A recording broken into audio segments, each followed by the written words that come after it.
Hello students, तो हम कर रहे थे क्लास 8 का chapter number 6 friend and food. तो इस चैप्टर में हमने मैक्रो ऑर्गेनिज्म के बारे में, वायरस, बैक्टीरिया, इन सब के बारे में पढ़ा। तो मैं इसके 5 पार्ट डाल चुकी हूँ। अगर किसी के मिस हो गए, चैनल को सब्सक्राइब करके मेरी प्रीवियस वीडियो आप कभी भी देख सकते हो। अगर किसी को डाउट हो, आप मुझसे पूछ सकते हो कमेंट बॉक्स में, आपका जरूर डाउट क्लियर करूँगी। तो अभी हमारा इस चैप्टर का टॉपिक है disease caused by micro organism in animals. तो जो डिजीज होती है, कौन कौन सी डिजीज होती है और कौन से उनके कॉज होते हैं एनिमल्स में, तो अभी हम वो डिस्कस करते हैं। तो फर्स्ट हमारी एंथ्रेक्सिक डिजीज होती है जो एनिमल्स को और कैटल्स को अफेक्ट करती है, ठीक है, जिसकी वजह से इसको ये बैक्टीरिया डिजीज होती है और इसको बैसिलस एंथ्रेसिड्स डिजीज भी बोलते हैं, ठीक है। ये मोस्टली मुंह और फुट में होती है कैटल की, ठीक है। तो जिसकी वजह से इसको माउथ और फुट की डिजीज बोलते हैं और इसको प्रिक्रोना वायरस भी बोलते हैं, ठीक है।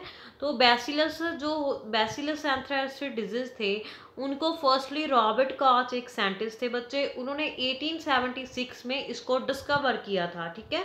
उन्होंने इसको डिस्कवर किया, इसके बारे में बताया था, ठीक है। तो नेक्स्ट देखते हैं डिजीज कैसे ये प्लांट्स में कॉज होते हैं, ठीक है। प्लांट्स में कैसे होते हैं, कौन कौन से कारण होते हैं। तो मैक्रो ऑर्गेनिज्म जो होते हैं can cause disease in plants and reduce crop yield some of the plants in which. तो ये प्लांट्स में भी ग्रो हो जाते हैं और जो हमारी क्रॉप होती है उसकी जील्ड को डिक्रीज भी कर देते हैं, ठीक है, कम कर देते हैं, ठीक है, अच्छी उसकी क्वालिटी कम कर देते हैं, ठीक है, उसकी जील्ड कम कर देते हैं। तो ये नेक्स्ट देखो मैंने शो किया है, वीट को भी हो सकती है, राइस को देखो कैसे ऐसे मतलब हो जाती है। तो पोटैटो देखो आप, पोटैटो की ऐसे शेप हो जाती है, देखो ऊपर थोड़े से दाग लगे हुए हैं, शुगर केन के ऊपर रेडिश जा हो जाता है और ऑरेंज देखो कैसे हो जाता है। तो ये सारे फैक्ट्स हैं इन डिजीज के, ठीक है। The plants can be protected by using chemical that kill these microbes.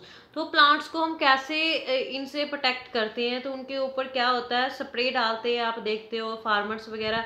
जो विलेज वाले बच्चे हैं उनको तो पता होगा बच्चे, तो शहर वाले बच्चों सुनो।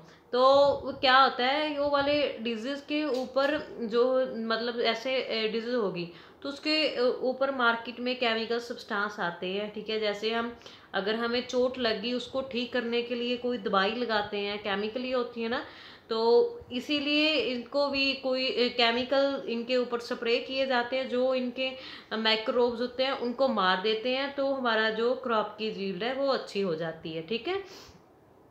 तो नेक्स्ट देखते हैं हमारी कॉमन डिजीज कौन कौन सी है प्लांट्स में, ठीक है, माइक्रोब्स की वजह से होती है। तो फर्स्ट है citric canker is caused by bacteria and spread through air. तो साइट्रिक कैंकर एक डिजीज है जो हमें बैक्टीरिया मतलब प्लांट्स को बैक्टीरिया से होती है और एयर की हेल्प से इधर उधर फैल जाती है, ठीक है। Roast of wheat is caused bye fungi, ठीक है, जो हमारी व्हीट है उसको रस्ट लगनी, ठीक है, फंगी की वजह से होती है और सीड्स और एयर के थ्रू ये फैलती है। तो येलो वीन मॉस्टिक ऑफ अकड़ा is caused by virus and spread through insects. तो ये वाली येलो वीन मॉस्टिक अकड़ा जो होती है ये इंसेक्ट के थ्रू फैलती है। तो नेक्स्ट देखो फूड प्रिजर्वेशन। तो फूड प्रिजर्वेशन का मतलब क्या है, जो हमारा फूड है उसको हम कैसे प्रिजर्व कर सकते हैं। तो उसको क्वेश्चन है हमारा है why do we need to preserve food. Food को प्रिजर्व करना क्यों जरूरी है, तो क्यों जरूरी है, we need to preserve food because microorganisms that grow on food can sometimes produce toxic substance। तो क्या होता है, जो ये अभी डिजीज हो जाती है, micro organism toxic substance produce करते हैं जो हमारे लिए डेंजरस होते हैं, पॉइजनस होते हैं, ठीक है। तो पॉइजनस हो, पॉइजन से तो आप बहुत ही क्लियर शब्द वर्ड से, पॉइजनस से तो आप क्लियरली समझते हो ना, पॉइजन क्या होता है, डेंजरस होता है ना।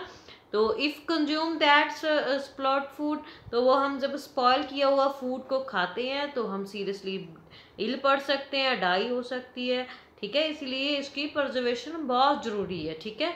उसको स्पॉइल हुए फूड को कभी खाना नहीं चाहिए, उसकी हमें फूड की अच्छे से माइक्रो ऑर्गेनिज्म से मतलब उसका ख्याल रखना चाहिए, प्रिजर्वेशन करनी चाहिए, ठीक है। तो नेक्स्ट देखो कॉमन मेथड है कुछ प्रिजर्वेशन के, तो मैं आपको जूम करके दिखाती हूँ। फर्स्टली देखो यूज ऑफ प्रिजर्वेटिव।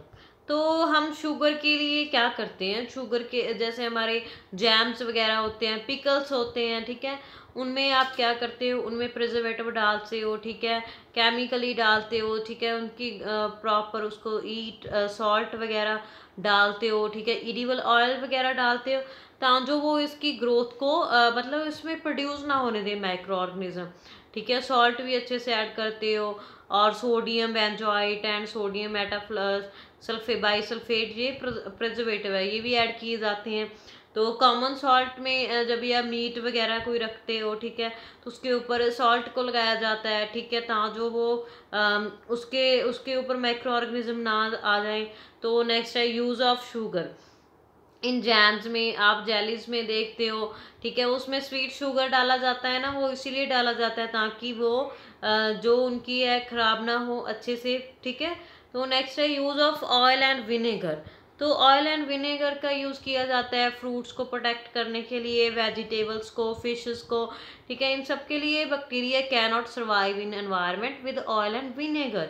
तो जो बैक्टीरिया होता है वो ऑयल और विनेगर के एनवायरनमेंट में सर्वाइव ही नहीं करता, वैनिश हो जाता है, खत्म हो जाता है, मर जाता है, ठीक है।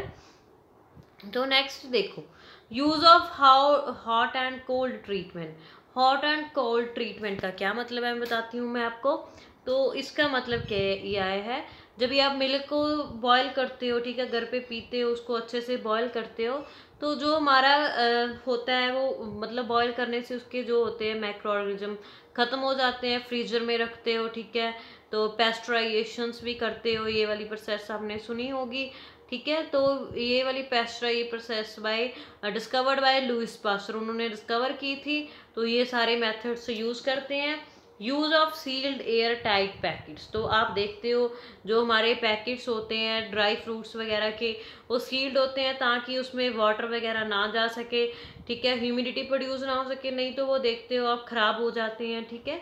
तो सील्ड अच्छे से, हमें कोई भी चीज़ लेते हैं उसको अच्छे से सील्ड कंटेनर में रखना चाहिए, ठीक है, ढक के रखना चाहिए, अच्छे से टाइट फिटिंग, टाइट वाला जो होता है कंटेनर उसमें रखना चाहिए, ठीक है। तो नेक्स्ट हमारा है नाइट्रोजन, नाइट्रोजन साइकिल टॉपिक। तो इसमें क्या होता है, nitrogen constitutes 78% of our atmosphere. तो नाइट्रोजन 78% है हमारी एटमॉस्फेयर में। In living organism it is found in, living organism में ये फाइंड होती है प्रोटीन में, nucleus acid, chlorophyll and vitamin में। तो atmosphere nitrogen cannot be used directly by the plants and animal, it gets fixed by either lightning or natural nitrogen fixer. तो इसको as it use नहीं कर सकते, तो इसके लिए इसके जो हमारे सोर्सेज हैं नाइट्रोजन, नेचुरल सोर्सेज लाइटनिंग वगैरह से फिक्स होती है। तो 2 नेचुरल नाइट्रोजन फिक्सिंग बैक्टीरिया, जो हमारे 2 बैक्टीरिया हैं जो नाइट्रोजन को फिक्स करते हैं, राइजोबियम बैक्टीरिया और ब्लू ग्रीन एल्गी। तो इसकी मैंने एक पिक्चर शो की हुई है। राइजोबियम बैक्टीरिया ऐसे होते हैं शेप में, तो ब्लू ग्रीन एल्गी ऐसी होती है, आप देखते हो जिसको बोलते हो जो देखो कैसे हरे वाई बोलते हैं, ठीक है, तो ऐसे होती है, ठीक है, ये इसको मतलब अच्छे से स्टोर करके रखती है नाइट्रोजन को, ठीक है, उसकी फिक्सेशन करती है। तो ये देखो नाइट्रोजन साइकिल बनाया हुआ है मैंने। तो फर्स्ट देखो एटमॉस्फेरिक नाइट्रोजन है, उसको कैसे फिक्स किया जाता है, लाइटनिंग फिक्स करती है नाइट्रोजन को, ठीक है। तो उसके बाद कहाँ पे nitrogen fixing bacteria blue green fix मतलब ब्लू ग्रीन एल्गी बैक्टीरिया से होती है, ठीक है। Bacterium turns compound of night, अच्छे से देखो बच्चे इसको, ये देखो मैंने एरो शो किया हुआ है। तो नाइट्रोजन इनटू गैसेस में चेंज हो जाती है, उसके बाद compounds of nitrogen in the soil हो जाते हैं। तो इसके बाद फिक्स आप इसको स्क्रीनशॉट लेके अच्छे से समझो इसको, टेबल को एरो के अकॉर्डिंग। अगर किसी को कुछ पता ना चला आप मुझसे पूछ सकते हो, ठीक है। अच्छे से देखो, स्क्रीनशॉट ले लो बच्चे इसका। तो देखो इसको अच्छे से। तो नेक्स्ट देखो मैं आपके लिए, तो इसके स्टेप बाय स्टेप देखते हैं कैसे होती है ये nitrogen fixation atmosphere. Nitrogen is converted by lightning और bacteria like rhizobium blue green algae. तो फर्स्टली ये चेंज हो जाती है, मतलब इसकी फिक्सेशन होती है लाइटनिंग की, लाइटनिंग बैक्टीरिया जैसे राइजोबियम, ठीक है, ब्लू ग्रीन एल्गी, इनकी वजह से होती है। नेक्स्ट है नाइट्रिफिकेशन। तो नाइट्रिफिकेशन में क्या होता है? नाइट्रिफिकेशन में ammonia conversion into nitrate by nitrosomonas and further conversion nitrate into nitrate by nitrobacters, ठीक है। तो plants take up nitrogen in the form of ammonia of nitrates, ठीक है। तो असिमिलेशन में क्या होता है?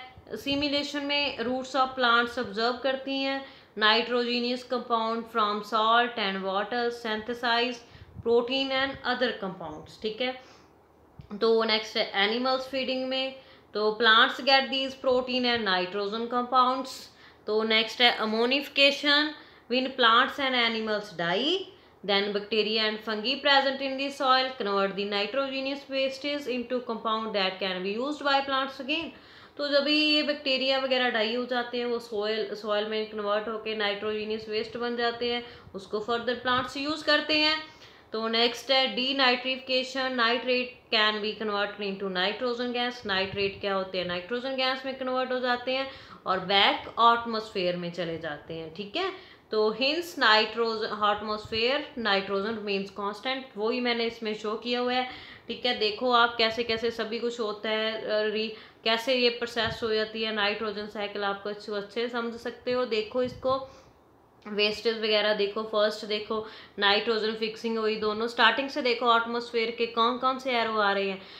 एटमॉस्फेयर से चली नाइट्रोजन फिक्सिंग बैक्टीरिया हुआ, bacteria in turn into nitrogenous compound of nitrogen in the soil, उसके बाद bacteria turn compound of nitrogen into gases, then फिर से एटमॉस्फेरिक। तो उसके बाद देखो एक और है, दूसरा एरो ही निकल रहा है नाइट्रोजन एटमॉस्फेयर नाइट्रोजन से, लाइटनिंग फिक्स नाइट्रोजन, उसके बाद कंपाउंड फाउंड हुआ, अपटेक बाय प्लांट हुआ, animal eat plant, then nitrogenous waste excrete and death and decay, ठीक है। उसके बाद फिर वही प्रोसेस हुई, ठीक है। अच्छे समझ आ गया बच्चे? तो फर्स्टली चैनल को सब्सक्राइब कर लीजिए, नेक्स्ट मैं इस चैप्टर के क्वेश्चन आंसर लेके आऊँगी आपके लिए सभी एनसीईआरटी क्वेश्चंस। तो किसी ने चैनल को सब्सक्राइब नहीं किया, चैनल को सब्सक्राइब कीजिए, लाइक एंड शेयर, ठीक है। Thank you students.